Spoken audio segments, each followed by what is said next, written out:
कई लोग कह देते हैं गुरुजी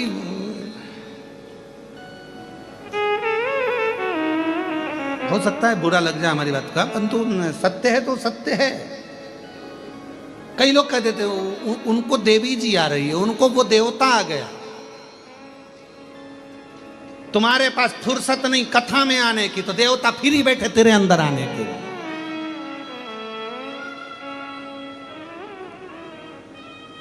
तुमको फुर्सत नहीं है कथा में जाने की। बोलो बोलो सही है कि गलत है?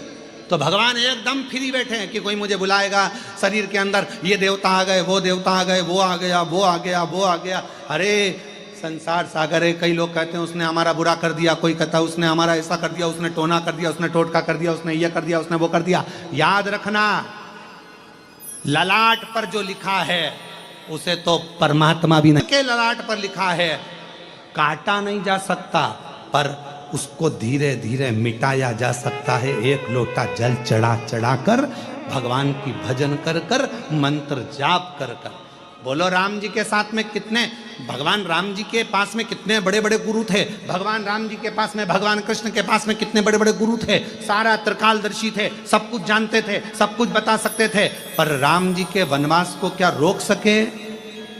नहीं, क्योंकि जो लिखा था वो हुआ। बस ये है कि जाते जाते मेरे राम जी से स्वयं जा रहे थे तो दशरथ जी ने कह दिया था, गुरु बाबा ने कह दिया था, राम तुम वन जा रहे हो 14 वर्ष के लिए, एक बात कहूं, जाना तो पड़ेगा पर तुम्हें मालूम नहीं पड़ेगा वन का समय, इसलिए काम करना, शंकर भगवान के पार्थिव लिंग की पूजन करना। मेरे राम जी का नियम था प्रतिदिन पार्थिव लिंग का निर्माण करते थे, इसलिए अयोध्या से लेकर लंका के बीच में रामेश्वर धाम तक जितना राम पथगमन बना हुआ है, उस राम पथगमन पर अपनी गाड़ी को लेकर जाइए। जब भारत सरकार ने राम पथगमन बनाया है, पूरे राम पथगमन पर जाकर देखिए, जितने राम जी के मंदिर राम पथगमन पर नहीं मिलेंगे, उतने शंकर जी के मंदिर मिलेंगे, क्योंकि शंकर के पार्थिव लिंग का पूजन किया है भगवान राम ने, पार्थिव लिंग का पूजन किया।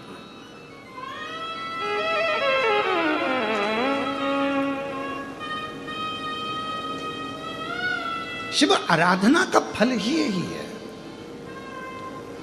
शिव आराधना।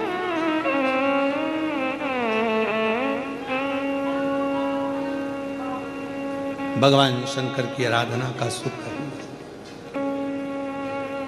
पार्वती जी अपने आनंद में जा रही थी, भजन करती करती, स्मरण करती करती, मंत्र जाप करती करती, नाम जप करती करती चली जा रही।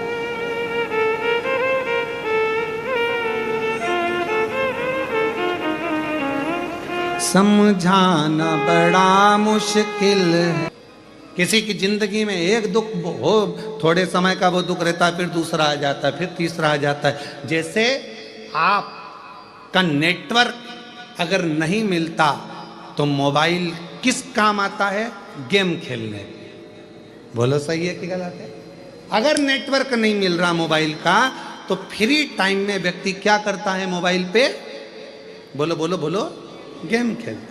हमने देखा फ्लाइट में कई लोग बैठे रहते हैं, जब नेटवर्क ही नहीं रहता तो क्या करते हैं, मोबाइल निकाला और पूरे सफ़र में वो गेम खेलते रहते हैं। क्यों? तो पूछा साहब नेटवर्क ही नहीं है। नेटवर्क नहीं मिलता तो मोबाइल पर लोग गेम खेलते हैं। उसी तरह जिसका दिल शिव से नहीं मिलता तो पाप भी तुम्हारे ऊपर गेम खेलना प्रारंभ कर दे। हमारे बेकार कर्म, हमारे पाप कर्म हमारे ऊपर गेम खेलते हैं।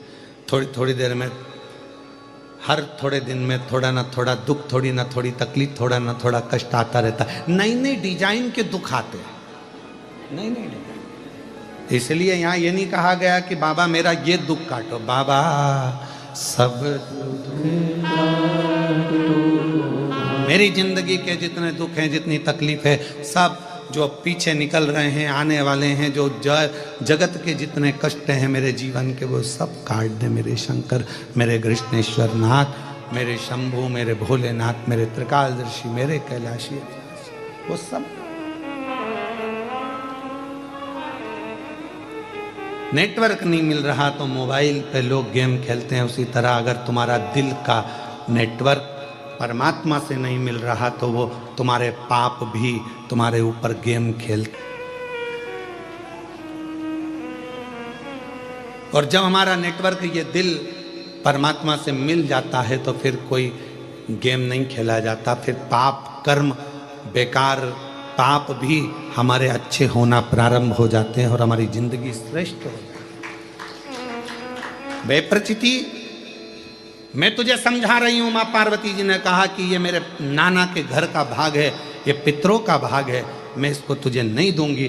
बेप्रचिति नहीं माना, हाथ में से भाग लेकर खा लिया। क्रोध में आई मां जगत जननी जगदम्बा मां पार्वती, क्रोध, और मां बेप्रचिति को उठाया और निगल गई दांतों से खाकर। मां जगत जननी ने भक्षण कर लिया, दांत पड़ गए लाल, तो मां का नाम हो गया रक्तदंतिका। कौन सी मां? रक्तदंतिका।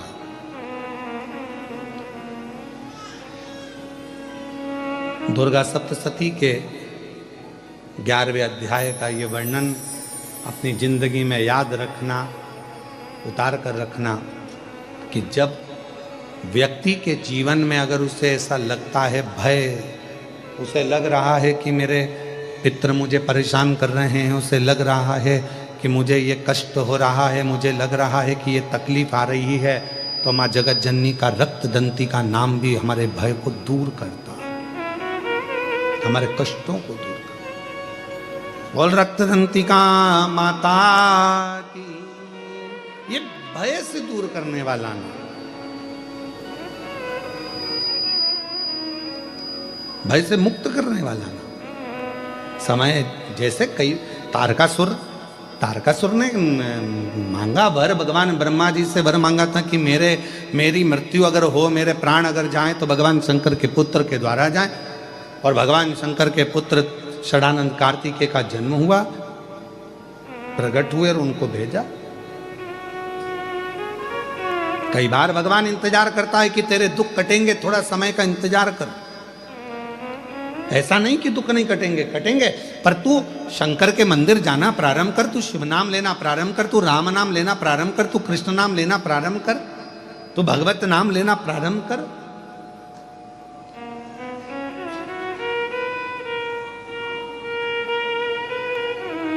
ले ना। एक बहन जी ने एक प्रश्न करा, क्या गुरुजी हम आप कहते हो कि भगवान का नाम लेना चाहिए, भजन ले का नाम, भगवान का स्मरण करना चाहिए, मेरे मुख पर अगर राधा का नाम हो, राधा राधा अगर मैं जपूं तो शिव जी का नाम हो जाएगा? क्यों नहीं होगा?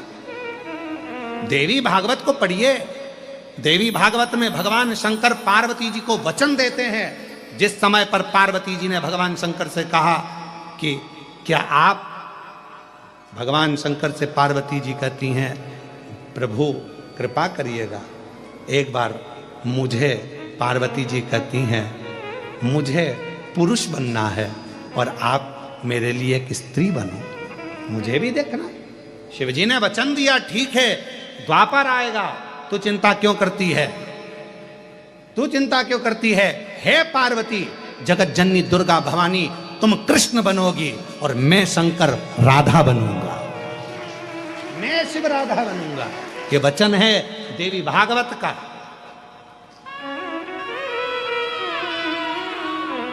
क्यों चिंता करते? लोग कहें राम नाम बोलें, कृष्ण नाम बोलें, शिव नाम बोलें, राधा नाम बोलें, ये नाम बोलें, वो नाम बोलें, भटकते वो हैं जिनको भटकाया जाता है। कई लोग कहते हैं तुम्हें राधा नाम बोलना पड़ेगा, कोई कहे तुम्हें राम नाम बोलना पड़ेगा, कोई कहे तुम्हें शिव नाम बोलना पड़ेगा, कोई कहे तुम्हें कृष्ण नाम बोलना पड़ेगा। शिव महापुराण कभी ये बंधन नहीं रखती। शिव महापुराण तो ये कहती है तुम्हारे दिल में जो बस जाए, तुम जिसको पुकार लो, और तुम्हारे दुखड़े हरने के लिए जो आकर खड़ा हो जाए, तुम उसका स्मरण करना प्रारंभ, तुम्हारे दुख हरने के लिए। पर तुम्हारी विपदा की घड़ी में फिर तुम भटकना मती, तुम्हारी विपदा की घड़ी में फिर नहीं भटकना। ते विपदा की घड़ी में जो तुमने स्मरण किया है, जिसको हृदय में रखा, तुम उसको पुकारो, और वही आएगा, तुम्हारे दुखड़े मिटा कर जाएगा, भटकना नहीं।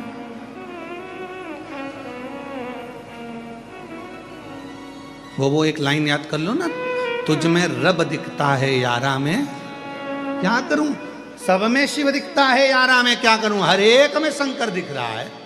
यहाँ तो कैसे, हाँ, आप जितने बैठे हो ना, जितने कथा सुनने के लिए बाहर बैठे हैं, अंदर बैठे हैं, बगीचे में बैठे हैं, आस्था चैनल के सामने बैठे हैं, मोबाइल पर सुन रहे हैं, फेसबुक यूट्यूब पर सुन रहे हैं, ये जितने कथा सुन रहे हैं, जितनी बुजुर्ग माताएं, कोई पलंग पर लेट के कथा सुन रही है, कोई सोफे पे बैठ के कथा सुन रही है, कोई जमीन पे बैठ के कथा सुन रही है, जितने आस्था चैनल पर लोग कोई फोटो रखकर कथा सुन रहे हैं, कोई चावल का दाना हाथ में लेकर कथा सुन रहे हैं, जितने लोग पितृपक्ष में ये कथा को श्रवण कर रहे हैं, आप सब भी शंकर का कोई तात्विक अंश हो, शिव का कोई अंश आपके अंदर है, नहीं तो तुम शंकर से लगते ही नहीं, शंकर से दूर हो जाते। तुम्हारे अंदर शिव तत्व है, शिव तत्व।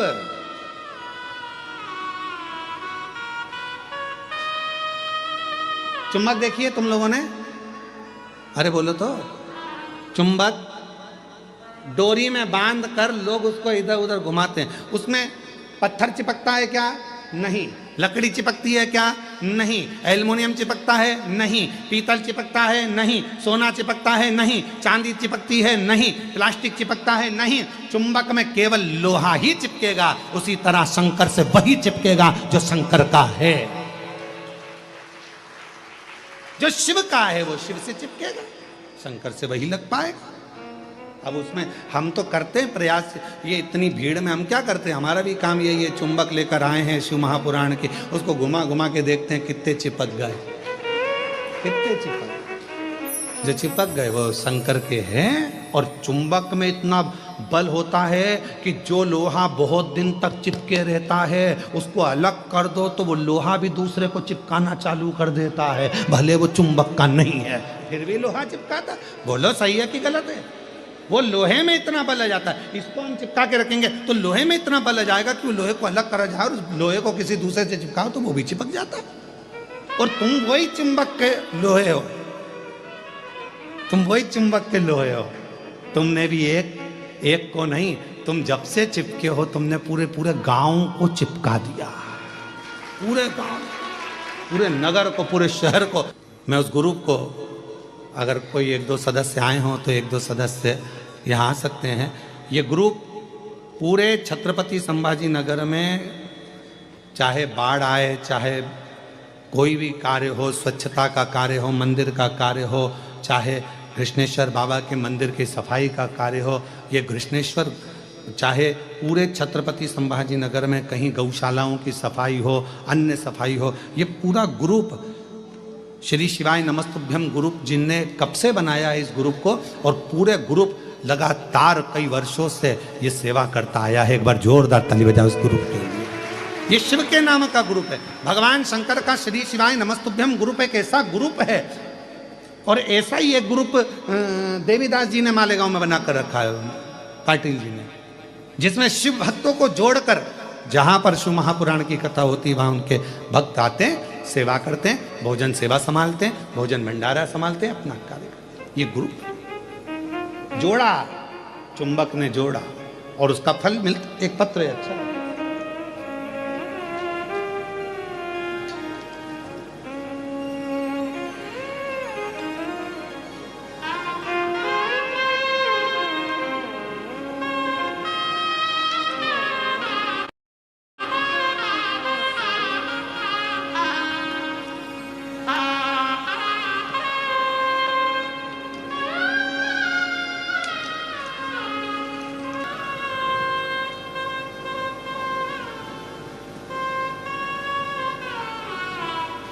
कितना बड़ा हमारा परिवार है, कितना बड़ा।